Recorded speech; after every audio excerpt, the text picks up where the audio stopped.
ese waba wari uzi imbaraga zikubiye mu guhora ucecetse cyangwa mu guhora utuje cyane? Aha tugiye kurebana ibintu bigaragaza ko umuntu uhora ucecetse ari we akenshi na kenshi, nimba ari umuntu uzi gutekereza neza, uzabasha kuba yagera ku ntsinzi ye vuba kandi akabasha kuzagera ku bintu byinshi.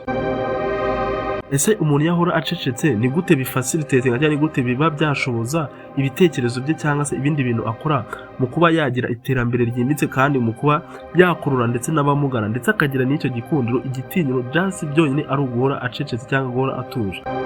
Ibyo tugiye kurebana aka kanya. Ikintu cya mbere ugomba kumenya, iyo uhora ucecetse cyangwa uhora utuje, uba uri wa muntu nyine, ikintu cya mbere uba uri wa muntu uzi guhanga udushya ndetse no gutekereza byimbitse.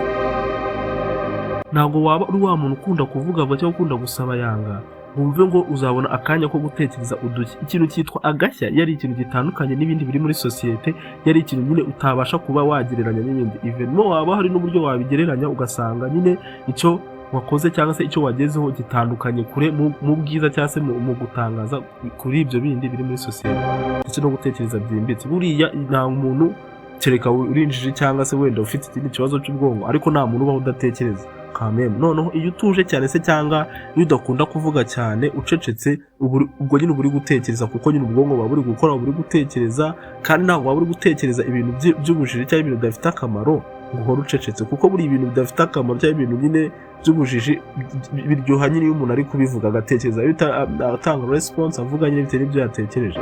Rero menya ko gutuza cyane ndetse no guceceka cyane ari naho ntandaro yo kuba wahanga udushya ndetse no kuba watekereza cyane byimbitse kuri ibyo bintu biba byaragucanze. Ibyo bintu nyine uba utasobanukirwa, umwanya mwiza wo kubikora ni wa mwanya wo kuba ucecetse nyine utari kuvuga cyane, ukaba wabitekereza. Nababwe hano ni kuri KDR Entertainment. Wowe utarakora subscribe, please mukore subscribe. Hano no hazacu ibintu by'ubwenge n'ibi, kandi umenye ko wakoze like kuri iyi video, naho ngaho kukazogera hasi ujye uhakanda kugira ngo video nshyashya cyangwa se ibiganiro by'ubwenge nk'ibi bishyashya bijye bikugereraho ku gihe, ujye uba mu ba mbere babona notification, ubashe guhita ugitangiza. None ikintu cya kabiri cyangwa se ibintu bya kabiri bigaragaza ubushobozi buva mu guceceka cyangwa se buva mu ituze umuntu agira, burya guceceka cyane byongera ubushobozi bwo kwiyumvisha ndetse no kwimenya. Ntabwo uzafata ukore wenda nka empathize cyangwa se wiyumvisha ikintu uko cyashoboka uraho usaba yanga cyangwa uvuga vuba cyane.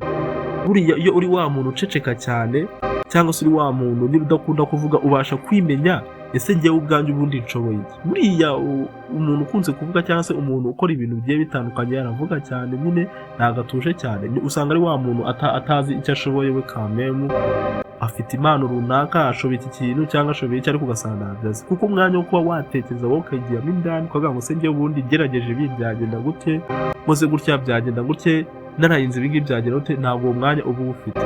Ariko nyine uri wa muntu uhora utuje ucece cyane, umwanya munini wose uri gutekereza, ufite ibyo utekereje, umwanya wo kuruhuka uratuje, ubwonko nyine buri gufreshinga, uri kwitekerezaho kameme.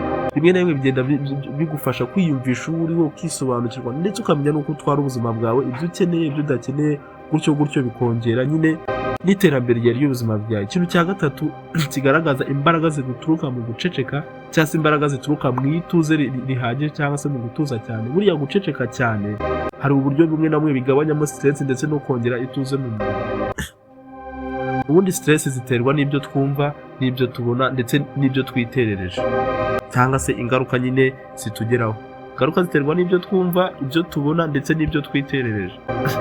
Buriya iyo udakunda kuvuga umeze nk'aho ugabanyije ingaruka ugomba kugira mu buzima nyine muri rusange cyangwa mu buzima busanzwe. Buriya uravuga nyine ugakomeretsa umuntu cyangwa se ukaba wakiteza ibibazo, akenshi utavuga ibintu byubaka ndetse uranatekereza cyangwa ari n'ibyo ukora. Ariko nyine urumva nimba utavuga cyane hari ikintu, nubwo wenda utabugabanyije stress zose, ariko mu kuntu bigabanya stress ndetse bikongera n'ituze muri we, kuko burya si uba ufite akajagari kenshi muri we, cyangwa se nta nubwo uyu uvuga nta nubwo ugira nyine ituze muri wowe, ntabwo uba wumva utuje, kuko nyine wumva ufite akanya ibintu byose byo kuvuga, kuko umuntu aba ashaka kumva ibintu byinshi kugira ngo abone byinshi avuga. Ariko umuntu utekereza cyane aba ashaka kubona ibintu byinshi by'ubwenge kugira ngo abone ibyo aza gutekereza mu gihe araba atuje cyangwa mu gihe araba ari wenyine. Ikindi kintu cya kane kigaragaza ubushobozi buva mu guceceka cyangwa imbaraga ziva mu ituze, umuntu ugora acecetse cyane. Buriya guceceka cyane bigira ubushobozi bwo kumva ndetse no kwitondera abandi. Iyo uri wa muntu ukunda kuvuga cyangwa se ukunda kugira amagambo menshi, abantu baba baragufashe ko uri wa muntu nyine utazi kumva bagenzi be. Kuko hari ukuntu iyo uri kuganira cyangwa se iyo uri kuganira muri rusange uri wa muntu uvuga baba babizi ko anytime ari wowe uraba ufite ijambo. Kumva nyine ko udatuma abandi just nabo bagira ikintu bavuga batanga ibitekerezo muri groupe cyangwa se muri kindi kintu runaka cyabahuje, barabizi ko ukunda kuvuga, baba bavuga ngo iyi groupe kabisa njye nta gitekerezo natangamo, uriya muntu niwe wishoboreye kuvuga. Rero aka kanya rero iyo uri umuntu utuje cyane ugira ubushobozi bwo kumva umuntu icyo avuga ndetse ukaba wabasha kuba focus ku magambo ya buri muntu cyangwa buri gitekerezo umuntu cyose avuga. Just urumva nyine bina boostinga brain cyangwa boostinga imitekerereze yawe bitewe nuko gora ufocusinze kuriya ubumenyi buva mu byo dusoma ndetse n'ibyo twumva. Akenshi ariko n'ibyo dusoma buri muntu ukunda guceceka aragerageza gusoma kugira ngo abone mu gihe acecetse ibyaza gutekerezaho. Noneho niyo anakunda guceceka mu gihe ari kwiga cyangwa se ari kugira intama cyangwa se ubundi bumenyi ahaga by voice cyangwa by language cyangwa ari kubwirwa, usanga agenda aho yafokasinze cyane bino ku buryo byamufasha kuba yatekereza cyane, urumva bikaba byakagura imitekerereze. Ikindi kintu cya gatanu kigaragaza ko guceceka cyane cyangwa se imbaraga ziva mu guceceka nabyo bigira successful mu buzima cyangwa byongera iterambere ndetse n'amahirwe y'uko umuntu azagira iterambere. Buriya guceceka cyane bikomeza imbaraga zo kwihangana ndetse no kwigenzura. Ntabwo uzihangana iyo ukunda kuvuga cyane, kuko buriya iyo umuntu akugiriye nabi guturika cyangwa kugaragaza amarangamutima yawe udashoboye kuba wamugirira nabi cyangwa kugira icyo wamukorera ni ugutukana, kuvuga cyane cyane nawe ukamusubiza. Gusa iyo uri wa muntu ucecetse uhora utuje ndetse udakunda akavuyo, buriya imbaraga zawe ziba ziri mu guceceka. Buriya iyo umuntu yagukubise cyangwa se umuntu yaguhemukiye, kwihangana kwawe ugaceceka buriya biba bifite ikintu bihishe cyangwa biba bifite ikintu bigufashije, nubwo kameme abantu bazabona ko nyine uri dage umuntu utirwanye ibiki cyangwa se niba utanarwanye niwanavuga ntari bazakone gutya, ariko ku rundi ruhande biba bifite akamaro ka mbere gakomeye kubera ko watuje kandi ugaceceka. Gerageza kwigenzura ndetse ugerageze no kwihangana. Nimba uri wa muntu ucecetse nyine uvuge ngo nimba nanacecetse binagendanye no kwihangana, kuko iyo ucecetse utagira kwihangana aho ngaho uri nka feki. Kuko nyine umuntu ucecetse cyane ugira amahane usanga nyine kabisa amahane buryo aba yarayimakaje, ariko umuntu ucecetse utagira amahane nyine wihangana kabisa uwo muntu ntacyo wamugereranya nawe. Nyine uwo muntu nyine aba afite ubushobozi budahangarwa kandi aba afite n'amahirwe yo kuzagera kuri byose, kuko gutuza nta muntu udakunda umuntu ufite ituze, ndetse no kwihangana ibintu byose bigeraho kuko wihanganye ni ibintu bimenyerewe. Bibyara ibintu bigaragaza imbaraga ziva mu gucecetsa ndetse biva no mu ituze rihagije. Nimba nawe wari usanzwe ufite utu tuntu, umenya ko uri umuntu w'umugabo kandi uzagira ahazaza heza kandi nyine bizagufasha mu buzima. Gusa nawe nimba wakundaga kuvuga kabisa ukaba unahuje n'ibi bintu byose tubonye, ugahita usanga kuko nyine birahura cyane, hita umenya ko kuvuga cyane ubihindura. Ntabwo direct nyine batuvuga ngo urabihinduye ngo usurekera kujya uvuga cyane cyangwa se kujya utera brag cyane. Even n'umuntu uceceka se ukaba atazi kuvuga, ahubwo menya just igihe uravugira. Ntabwo guceceka cyane bivuze ngo ubaye nk'ikiragi, ahubwo se mvuze mu gihe cya nyacyo, neye brag mu gihe cya nyacyo cyangwa se inama ndi guhabwa cyangwa ahantu ndi nemerewe nyine kuvuga. Ugasanga nyine uri kuvuga mu gihe kitari icya nyacyo, igihe wakabaye utekereza ibyaguteza imbere cyangwa umwanya wose munini wawuhariye mu kuvuga. Nyine si uri kuvuga ibintu byubaka cyangwa se uri kuvuga ibintu byaguteza imbere, ariko nyine uri kuvuga. Menya ko nyine guceceka cyane ntabwo ari ukugenda ngo ujunjamye gutyo ntabyo si byiza, ahubwo uravuga, ahubwo uvuga amagambo abaze, amagambo yubaka ku buryo nyine umuntu urajya uvuga amagambo nyine abantu bakamenya kuvuga, ariko just waba uri kuvuga ukabona nyine abantu bagufokasinzeho cyangwa bishimiye kubona uri kuvuga, kuko nyine barabizi ko iyo uvuze nyine uba ugiye kuvuga ibintu bizima byubaka, kuko ntabwo babona ko ukunda kuvuga vuba. Anytime wamara kubona wavuze neza cyangwa wavuze ibintu byubaka nyine wamaze gukomveka abantu, rimwe mukanyuzamo na brag nyine ukanabasetsa kugira ngo wereke abantu ko nyine wisanishije nabo kandi uri n'umuntu usanzwe. Ntabwo ugora ujunja cyangwa se ugora ufokasinze ku kintu kimwe utanavangamo brag, nabyo aba ari byiza.